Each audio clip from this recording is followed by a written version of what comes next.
All right, welcome back to the channel. It's your boy Fanon. Big news just breaking.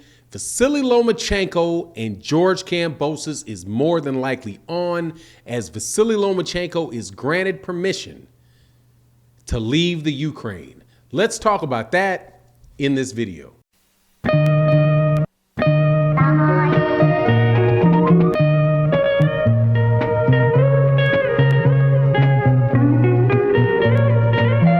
All right, welcome back to the channel. It's your boy Fanon. In this video, we're going to talk about the lightweight division and some big news that have just broken.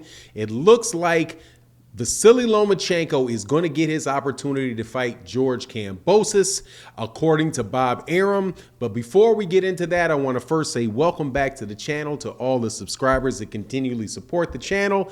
If you are subscribed to the channel, thank you. If you're not, please make sure that you accept my invitation to subscribe to the channel. Hit the bell icon so you can be notified of when we release more videos.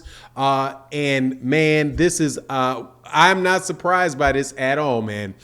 According to Bob Arum, was released by Mike Benson, Vasyl Lomachenko and Alexander Usyk are both going to be allowed to leave the Ukraine military in order to train for their up-and-coming fights. In the case of Vasyl Lomachenko, that is going to be a fight with George Kambosos for the WBA, the WBC franchise, the IBO, and the WBO belts. So make sure I say all those sanctioned bodies right. IBF, WBA, WBO, and the WBC franchise belts will all be on the line for Vasyl Lomachenko. Now, there was a lot of thought about whether or not Vasyl Lomachenko was going to be able to do this, obviously, because Ukraine and Russia have a big military issue between the two of them. Alexander Usyk and Vasyl Lomachenko joined the military and joined the domestic defense force, and so it was pretty much just looked like it was out of the fight between Anthony Joshua and Alexander Usyk and Vasyl Lomachenko and George Kambosos would have been off the table, but apparently not. And as a result, Devin Haney, who I do believe was the leader to get the fight if Vasyl Lomachenko was not able to get that done, is now no longer in the lead for that fight. Now, a lot of people would say, well, how could that happen where if these guys are at war, where Vasyl Lomachenko and Alexander Usyk would be allowed to leave the country in order to train? Well, there is something called, sports being, being a way, sportsmen being ambassadors for their country. So the fact that they have a Ukrainian heavyweight champion and he's out there, more than likely he's going to say something, during the press conference leading into the fight. So it'll probably be more promotion of what's going on in the Ukraine so that they can generate more sympathy for their cause, right? Because Alexander Usyk is fighting for the heavyweight championship. Same thing would go for the fight that would take place in Australia between Vasyl Lomachenko and George Kambosos. It's just, that is one of the things that people have done. And it's also not unusual, for that type of stuff to happen, because a lot of times when you have, celebrities that join the military, the actual celebrities are not on the front lines of the fight. They may do things like what Joe Louis did in World War II, and Sugar Ray Robinson did in World War II, which is give, exhibition fights for the troops, right? Do different things to help help increase the morale of the troops, right? So, it was not very likely that these guys were actually sitting on the front lines, unlike guys who are retired, like Vladimir Klitschko and Vitaly Klitschko.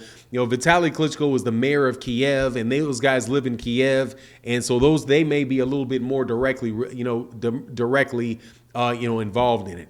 My personal thing is that, I'm not big on war at all, and I don't like to judge people for what they do in them, whether or not no matter what side they are, whether they decide to fight or not fight. That's each person's decision. I know that there's going to be a lot of people, with pushback on Vasyl Lomachenko and saying, man, how can Vasyl Lomachenko abandon his country when they need him, right? And then go off.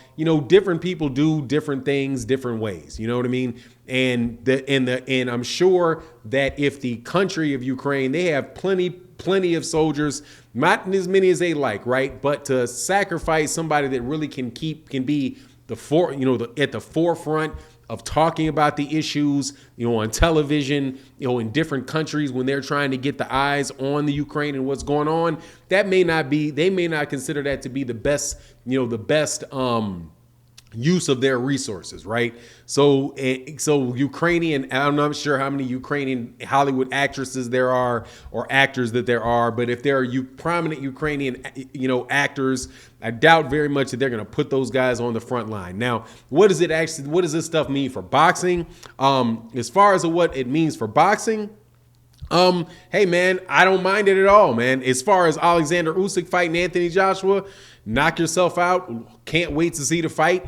I think that's better than Anthony Joshua fighting, a rematch, or fighting Derek Chisora, or fighting Joe Joyce or somebody like that. It gets right to the point. So as a boxing fan, being selfish, I don't mind it. As far as the Alexander Usyk thing goes, as far as Lomachenko and George Kambosos, it's kind of like what I figured, man. And I don't really know. Like, I would have preferred to have him fight Devin Haney, because Devin Haney, I think, has a better claim at qualifying for that fight than Vasyl Lomachenko does, because he's the WBC champion. And there is, some issue about whether or not there is, well, let me put it this way. Having that fight would pretty much squash any type of talk about, who is undisputed and who's not undisputed. And I think that is just a bunch of confusion put out there by the WBC. So if Vasyl Lomachenko and he fight, and Haney would have fought, I think I would have preferred that, because it would have answered that question. As far as seeing good boxing matches, though, George Kambosos and Vasyl Lomachenko should be a good fight, right? Now, my first instinct is to say that George Kambosos is about to get washed by Vasyl Lomachenko. Now, but there is a chance that I could be wrong in that regard. I underestimated George Kambosos going into the Teofimo Lopez fight, so there's a chance that I may be underestimating him going into the Vasyl Lomachenko fight. And but I don't think that I am. I think that George Kambosos caught lightning in a bottle with Teofimo Lopez, and I don't know. There's nothing that I've seen in George Kambosos is going to be able to, that tells me he's going to be able to deal with that whirlwind that Lomachenko is going to bring his way. Even an older Lomachenko whose whirlwind might have slowed down a little bit, right? So I mean, I don't mind seeing that fight. It's my second fight that I would have made, however, but it is what it is. Anyway, that's the update. You let me know what you think in the comment section. And with that, I'm out. Peace.